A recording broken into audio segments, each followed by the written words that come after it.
TET classes में एक बार फिर से आप लोगों का बहुत बहुत स्वागत है। तो कैसे हैं आप लोग? आई होप आप सब बहुत ही अच्छे होंगे। देखिए, अभी का जो हमारा टॉपिक है वो है वुड के घोषणा पत्र का मूल्यांकन, क्योंकि उसमें क्या क्या सिफारिशें की गई थी, क्या क्या बातें की गई थी, इसको हम पिछले वीडियो में देख चुके हैं। तो आज हम वुड के घोषणा पत्र का मूल्यांकन करेंगे। ठीक है, इसके अंतर्गत मान लीजिए अगर क्वेश्चन पूछा गया कि वुड के घोषणा पत्र का मूल्यांकन कीजिए तो भी सही है। उसके अलावा अगर उसके गुण एवं दोष पूछ लिए जाए तो भी सही है। अगर उसके मतलब पक्ष में बातें पूछ ली जाए, उसके विपक्ष में बातें पूछ ली जाए, मतलब ये सारी चीजें एक ही हैं, एक ही क्वेश्चन है। ठीक है, तो उसके बारे में हम आज देखते हैं। तो देखिए, वुड का घोषणा पत्र भारतीय शिक्षा के इतिहास में महत्वपूर्ण स्थान रखता है। भारतीय शिक्षा के इतिहास में दीर्घकाल से शिक्षा का अनिश्चित रूप चला आ रहा था। उसे एक नवीन तथा वैज्ञानिक रूप देने का श्रेय वुड के घोषणा पत्र को ही जाता है। लेकिन हर चीज में अच्छाई और बुराई, गुण और दोष दोनों चीजें होते हैं, तो उसी के आधार पे हम इनका मूल्यांकन करते हैं। तो सबसे पहले इसके गुण देख लेते हैं, यानी कि वुड का जो घोषणा पत्र था इसमें इसमें इसके क्या क्या गुण थे। सबसे पहला क्या है?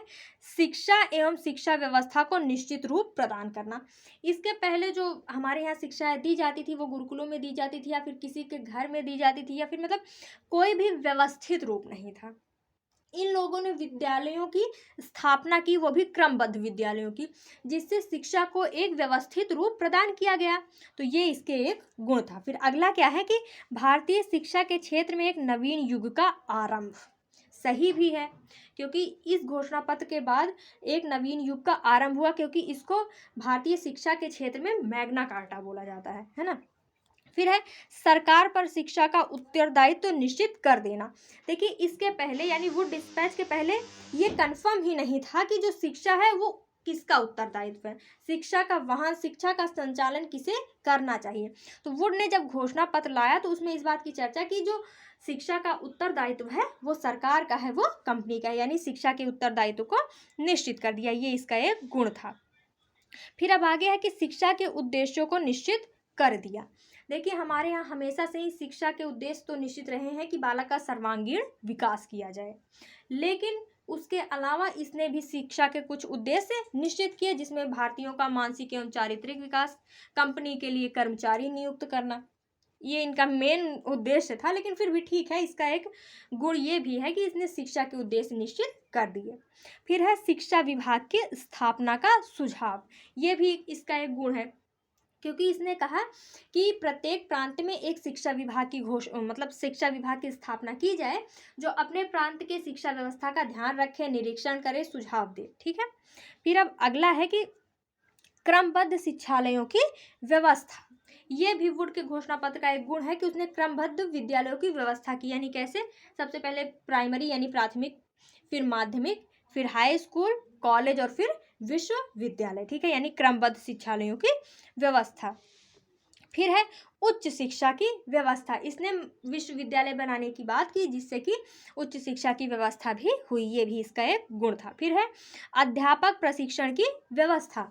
वुड डिस्पैच में ये बात कही गई कि जिस प्रकार लंदन में शिक्षकों को ट्रेनिंग दी जाती है, उसी प्रकार भारत में भी ऐसे अध्यापक प्रशिक्षण की व्यवस्था की जाए, जहाँ पे टीचर्स को ट्रेनिंग दी जाए। ये इसका एक गुण था। फिर है अध्यापकों की स्थिति में सुधार।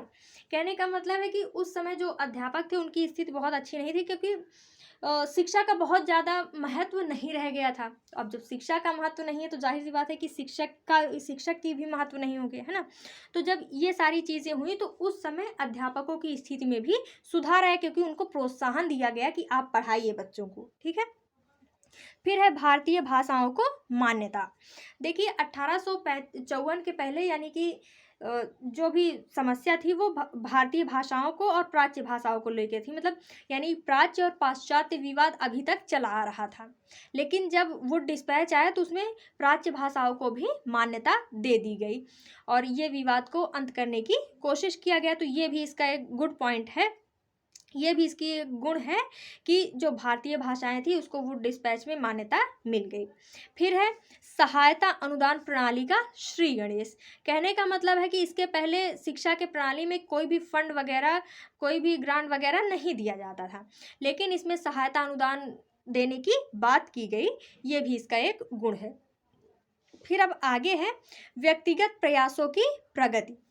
कहने का क्या मतलब है कि अब शिक्षा का प्रयास जो है वो व्यक्तिगत रूप से होगा, यानी सभी लोग शिक्षा का प्रयास करें, सभी लोग पढ़ने का प्रयास करें। फिर है व्यावसायिक शिक्षा की व्यवस्था। जो वुड का घोषणा पत्र था उसमें एक अच्छी बात यह भी थी कि व्यावसायिक शिक्षा को बढ़ावा दिया गया था, कि ऐसे विद्यालयों की व्यवस्था की जाए जहाँ पे बच्चों को व्यावसायिक शिक्षा प्रदान की जाए। फिर इसका अगला गुण है कि निस्यंदन सिद्धांत की अस्वीकृति। यानी वुड डिस्पैच में कहा गया कि जो निस्यंदन सिद्धांत था वो गलत था, और केवल जनसाधारण को शिक्षा से दूर नहीं रखा जा सकता, और ना ही केवल उच्च वर्ग को शिक्षा दी जानी चाहिए, बल्कि जनसाधारण को शिक्षा दी जानी चाहिए, यानी सबका साथ में पढ़ाना चाहिए। ठीक है। फिर अगला है कि स्त्री शिक्षा की व्यवस्था। इसमें स्त्री शिक्षा की भी व्यवस्था की गई थी, इसलिए वुड का घोषणा पत्र का ये एक बहुत बेहतरीन गुण है। फिर है छात्रवृत्तियों की व्यवस्था, यानी इसमें से छात्रवृत्तियों की भी व्यवस्था की जाए, ऐसा कहा गया। फिर है कि सरकारी नौकरियों में शिक्षित व्यक्तियों को प्राथमिकता। ये एक गुण भी कह सकते हैं, दोष भी कह सकते हैं, लेकिन वर्तमान में हम गुण की ही बात कर रहे हैं तो इसको एक गुण ही मान चलते हैं कि जो लोग पढ़े लिखे हुए होंगे उनको सरकारी नौकरी आराम से मिल जाएगी, इसीलिए इसको एक गुण में रखा गया है। फिर है मुस्लिम शिक्षा की व्यवस्था। जो वुड का घोषणा पत्र था उसमें मुस्लिम शिक्षा की भी व्यवस्था की गई थी। उसके अलावा एक क्वालिटी और आप याद रख सकते हैं कि जो वुड का घोषणा पत्र था इसमें धार्मिक सहिष्णुता को ध्यान में रखते हुए किसी भी धर्म की शिक्षा नहीं दी जाएगी, ऐसा कहा गया है। ठीक है, तो ये इसके कुछ गुण थे। अब मूल्यांकन कर रहे हैं तो गुण और दोष दोनों देखना पड़ेगा। तो अब देखते हैं वुड के घोषणा पत्र की कमी या फिर दोष। देखिए, कोई चीज़ कितनी भी अच्छी हो, सबके दो पहलू होते हैं, तो ये उसका दूसरा पहलू हम देखते हैं कि उसमें कौन कौन सी कमी थी। सबसे पहले है स्वतंत्र शिक्षण कार्य का अंत, क्योंकि अब जो शिक्षा का उत्तरदायित्व था वो कंपनी को दे दिया गया था, तो जाहिर सी बात है कि जो स्वतंत्र शिक्षण कार्य हुआ करते थे उनका अंत कर दिया गया, क्योंकि किसी न किसी प्रकार से स्कूल पे, विद्यालय पे कंपनी का नियंत्रण हो गया था। फिर है भारतीय साहित्य की उपेक्षा की गई। देखिए, भले ही प्राच्य भाषाओं को यहाँ पे मान्यता मिल गई, लेकिन मेनली जो फोकस था जो वो अंग्रेजी की तरफ ही था। ठीक है। फिर अब अगला है कि विदेशी स्वरूप के विद्यालय के निर्माण की बात कही गई। अब इसका क्या मतलब है? देखिए, उसमें कहा गया था घोषणा पत्र में कि जो भारत में विश्वविद्यालय बनेंगे उनका रोल मॉडल या उनका आदर्श लंदन के विश्वविद्यालय होंगे, जबकि हमारे देश में खुद तक्षशिला, विक्रमशिला, नालंदा महानतम विश्वविद्यालय रहे हैं, उनको छोड़कर इसने लंदन के विश्वविद्यालय को आदर्श मानने की बात कही, जो इसकी एक कमी रही। ठीक है। फिर है यांत्रिक शिक्षा, अर्थात शिक्षा को केवल नौकरी प्राप्त करने के साधन के रूप में प्रयोग किया गया। ये भी सही है, क्योंकि अंग्रेजों का मेन मकसद क्या था? अपने लिए कर्मचारी, अपने लिए क्लर्क बनाना, तो इसीलिए यांत्रिक शिक्षा पर अधिक बल दिया गया कि आप पढ़िए लिखिए, नौकरी लीजिए, जो कि आज भी है ना, इसलिए भी ये महत्वपूर्ण स्थान रखता है। फिर अब आगे है घोषणा पत्र में धर्म निरपेक्ष शिक्षा की बात की गई है, जिससे भारतीय जीवन में आध्यात्मिकता का लोप हो गया, किंतु बाइबिल की शिक्षा बिना रोक टोक दी जा रही थी। देखिए, अगर आप धार्मिक सहिष्णुता की बात कर रहे हैं तो आप किसी भी धर्म को बढ़ावा ना दीजिए ना, सबको समान मान के चलिए, लेकिन इन्होंने समान नहीं माना। भले ही धर्मनिरपेक्षता की बात की, लेकिन बाइबिल की शिक्षा बिना रोक टोक दी जा रही थी। ठीक है। फिर अब आगे है देशी विद्यालयों का पतन, क्योंकि नए नए विद्यालय स्थापित होंगे तो देशी विद्यालयों का पतन होगा ही। फिर है संस्थाओं का उद्देश्य व्यक्तियों को स्वामी भक्त बनाना था। अब इसका क्या मतलब हुआ? देखिए, आप ये लोग पढ़े लिखेंगे, नौकरी पाएंगे, चमचागिरी करेंगे उन लोगों के अनुसार, तो अब जहाँ पे हम काम कर रहे हैं हम उनके प्रति तो भक्ति दिखाएंगे ही ना, है ना। तो संस्थाओं का उद्देश्य व्यक्ति को स्वामी भक्त बनाना था।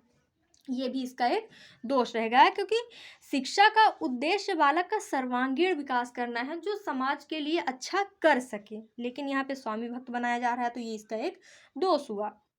फिर है, शिक्षा का उद्देश्य केवल नौकरी पाना रह गया जिससे राष्ट्रीय भावना को ठेस पहुंची। देखिए हमारे यहाँ जो जो भी पहले से शिक्षा थी उसमें बालक के विकास की बात की जाती थी, नैतिक विकास, चारित्रिक विकास, मानसिक विकास, बौद्धिक विकास, सामाजिक विकास, मतलब उसमें बालक को बेहतरीन व्यक्ति बनाने की कोशिश की जाती थी जो समाज के काम आए, अपने राष्ट्र के काम आए। लेकिन यहाँ पे शिक्षा का उद्देश्य केवल नौकरी प्राप्त करना बना दिया गया था जिससे राष्ट्रीय भावना को ठेस पहुंची। फिर अब आगे है कि परीक्षाओं को सर्वोपरि स्थान मिला। ये महत्वपूर्ण भी है, क्योंकि ये आज की जो परीक्षाएं हैं ये उसी टाइम की कॉपी की गई हैं, ठीक है। तो इसका ये भी एक दोष था कि इसमें परीक्षाओं को सर्वोपरि स्थान मिला। आप पढ़िए लिखिए, अंत में परीक्षा दीजिए, आपका जो नंबर होगा वही आपकी क्वालिटी बताएगा। फिर अब अगला है कि सहायता अनुदान प्राप्त करने की व्यवस्था उन्हीं के लिए की गई थी जो आधा व्यय स्वयं वहन करते होंगे। देखिए पॉजिटिव जब पढ़ रहे थे, इसके गुण पढ़ रहे थे, तो वहाँ पे भी हमने इस बात की चर्चा की हुई थी कि सहायता अनुदान दिया जा रहा था, ये एक सकारात्मक पक्ष था। लेकिन इसी का एक नकारात्मक पक्ष ये भी था, यानी इसका एक दोष ये भी था कि ये सहायता अनुदान केवल उन्हीं विद्यालयों को दी जा रही थी जो 50% अपना जो खर्च है वो स्वयं वहन कर रही होंगी, यानी अपना आधा पैसा खुद लगाएंगी और केवल आधा पैसा ही इनको मिलेगा सहायता अनुदान के रूप में। फिर है, अंग्रेजी भाषा सीखने में छात्रों के अमूल्य वर्ष निरर्थक चले जाते थे। देखिए जो हमारी जो मातृभाषा होती है उसको हम जन्म से ही सीखते रहते थे, लेकिन नई भाषा सीखने के लिए हमें उसे टाइम देना पड़ता था। तो अब जब अंग्रेजी पढ़ाई जा रही है तो अंग्रेजी सीखने में छात्रों के जो वर्ष होंगे, उनका जो जीवन होगा वो निरर्थक तो चला ही जाएगा जितने टाइम वो अंग्रेजी सीखने को देंगे, है ना। फिर है, उच्च आदर्श माफ कीजिएगा, मैकाले की पक्षपात पूर्ण नीति को स्थिर रखा। देखिए वुड ने भले ही ये कोशिश की थी कि सारे विवाद को सुलझाकर एक ठीक ठाक निर्णय लिया जाए, लेकिन फिर भी कहीं ना कहीं वो मैकाले की तरफ हल्का सा झुका हुआ था, यानी कि मैकाले की जो पक्षपात पूर्ण नीति थी उसको स्थिर रखने की कोशिश की गई है। फिर है, उच्च आदर्शों का अभाव। जो शिक्षा होती है उसमें उच्च आदर्श होते हैं, बालक को एक बेहतरीन व्यक्ति बनाया जाता है ना, लेकिन इसमें कोई भी उच्च आदर्श नहीं रखे गए थे। उनको शिक्षा का उद्देश्य यही था कि एक बेहतरीन कर्मचारी की नियुक्ति की जाए जो हमारे काम आए, हमारा स्वामी भक्त बन के बना रहे। तो ये था वुड के घोषणा पत्र का मूल्यांकन, उसके कुछ गुण एवं दोष। तो आई होप कि आपको ये समझ में आया होगा, और इन सब का जो PDF है उसको हम टेलीग्राम पे सेंड कर देंगे, आप लोग वहाँ से देख लीजिएगा, एक बार अच्छे से पढ़ लीजिएगा, ठीक है। तो मिलते हैं नेक्स्ट वीडियो में, थैंक यू।